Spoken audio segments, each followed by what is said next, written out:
Hi hello welcome to PV stories and blogs. ఈరోజు మన mini story సింహం మరియు తోడేలు. ఒక అడవిలో ఒక సింహం ఉండేది. అది చాలా బలంగా ఉండేది. రోజు జంతువుల్ని వేటాడి చంపి తినేది.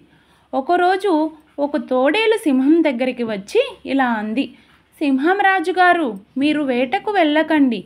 నేను మీకోసం ప్రతిరోజు ఒక జంతువును పట్టుకొస్తాను. మీరు నన్ను మీ సేవకుడిగా ఉంచుకోండి అని అంటుంది. సింహం ఆలోచించి సరే అని అంగీకరించింది. తరువాత రోజుల్లో తోడేలు చిన్న జంతువుల్ని తినేస్తూ సింహానికి ఏమీ తేకుండా ఇలా చెప్పేది, రాజుగారు, నేడు ఏమీ దొరకలేదు, రేపు ఖచ్చితంగా తినేందుకు వస్తుంది అని అంటుంది. ఇలా సింహం ఆకలితో బలహీనమవుతుంది. అసలు తినేందుకు ఏమీ లేక ఆకలితో సింహం బాధపడుతుంది.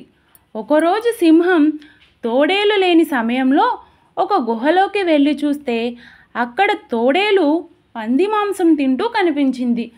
సింహంకి చాలా కోపం వచ్చింది. తోడేలును చంపేసింది. ఆ తరువాత సింహం తానే వేటకు వెళ్ళి జీవించసాగింది. ఎప్పుడూ ఇతరుల మీద ఆధారపడకూడదని అర్థం చేసుకుంది.